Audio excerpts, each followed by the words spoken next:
আমার প্রিয় আপুরা আন্টিরা কেমন আছেন? আপনারা সবাই আশা করি সবাই ভালো আছেন। আমি আমার পরিবার পরিজন নিয়ে খুবই ভালো আছি। আরো একটা নতুন ব্লগ ভিডিও দেখার জন্য আপনাদের সবাইকে ওয়েলকাম জানাচ্ছি। আশা করি আমার আজকের ভিডিওটি আপনাদের কাছে খুবই ভালো লাগবে।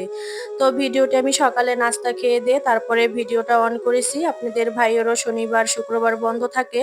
তো এই জায়গাতে আমি একটা চুলের হেয়ার প্যাক তৈরি করব। তো মেথি দানার হেয়ার প্যাক তো আমি রাত্রে মেথি দানা ভিজিয়ে রেখেছিলাম। তো ওই মেথি দানাটা অফ ক্যামেরায় বেটে নিয়েছি শিলপাটায়। আর এই দিক দিয়ে আমার এই হেয়ার প্যাক বানানোর জন্য যা যা লাগবে, এই জায়গাতে লাগবে পেঁয়াজের রস আর ডিমের সাদা অংশ, অ্যালোভেরার জেল আর হচ্ছে ক্যাস্টর অয়েল আর হচ্ছে ভিটামিন ই ক্যাপসুল। এইগুলো দিয়ে আমি একটা হেয়ার প্যাক তৈরি করব।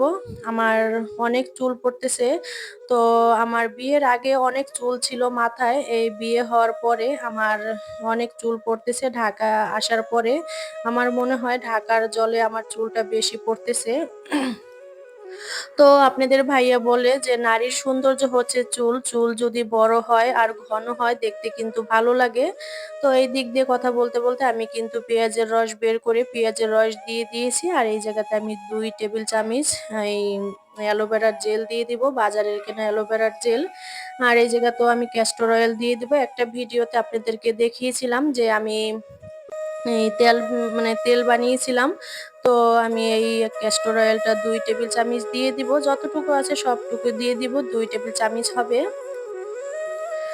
তো এই জায়গাতে আমি ভিটামিন ই ক্যাপসুলও দিয়ে দিব। এই জায়গাতে 600 ml এর ভিটামিন ই ক্যাপসুল, এই জায়গাতে একটা দিলেই হবে। এই ভিটামিন ই ক্যাপসুল চুলের অনেক কার্যকরী একটা উপাদান। এটা দিলে চুল পড়া বন্ধ হয়, চুল ঘন হয়, চুলের গোড়া শক্ত হয়। তো আপনারাও এইভাবে বাসায় ট্রাই করতে পারেন। আর এই যে ডিমের সাদা অংশটা দিয়ে দিব। এটা চুল শাইনিং হয় আর চুল মানে সিল্কি হয়, দেখতে সুন্দর লাগে, দেখতে অনেকটাই সুন্দর লাগে।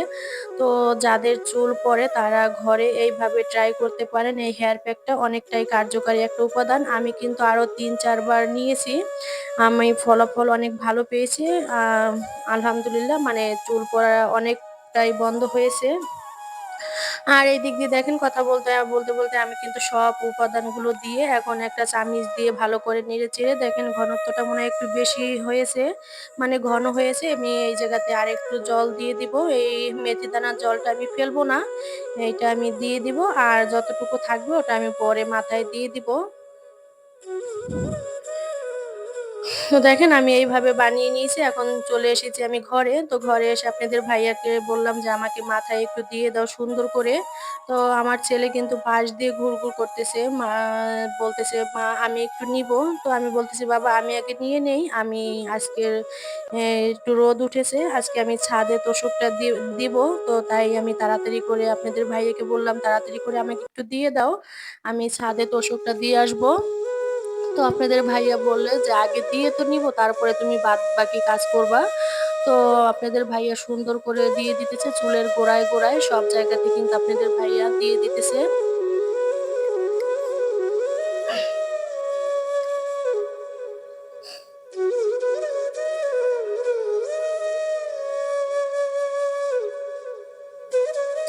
তো আমার ছেলেকেও কিন্তু দিয়ে দিতেছে। আর আমি চলে গিয়েছিলাম ছাদে। ছাদে তোশক দিয়ে এসেছি।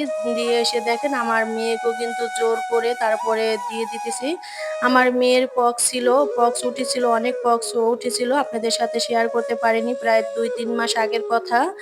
আর আমার মেয়ের পক্স হয়েছিল আর চুলগুলো ফেলে দিয়েছি। একটা মেয়ের সৌন্দর্য হচ্ছে চুল। চুল যদি না থাকে দেখতে কিন্তু ভালো লাগে না, তাই না আপুরা? আর আমার আপনাদের ভাইয়া সবসময় বলে আর মেয়ের চুল কখনোই ফেলবো না। এই চুল ফেলা আর ফেলবো না কখনোই। তাই আমি বললাম দেখা যাক যে চুল আর ফেলি আর না ফেলি, পরে দেখা যাবে। দেখেন কথা বলতে মেয়েকেও কিন্তু আপনাদের ভাইয়া সুন্দর করে দিয়ে দিয়েছে। দেখেন চুলের গোড়ায়, চুলের ভিতরে সব জায়গায় দিয়ে দিয়েছে। তো আপনাদের ভাইয়াকে বললাম যে একটু আমাকে কিভাবে দিয়ে দিয়েছে চুলে একটু দেখিয়ে দাও আপুদেরকে, মানে বোঝার ক্ষেত্রে, যে তারা বুঝতে পারে কিভাবে দিতে হবে। তো দেখেন পুরো চুলের গোড়ায়, আগায় সব জায়গায় দিয়ে দিবে। এইভাবে আপনারা দিবেন। তারপরে স্নান করার আগে দিয়ে মাথায় 2-3 ঘন্টা রাখার পরে তারপরে শ্যাম্পু দিয়ে স্নান করে নিবে। তো ভিডিওটা কেমন হয়েছে অবশ্যই কমেন্টের মাধ্যমে জানিয়ে দিবেন। ধন্যবাদ সবাইকে।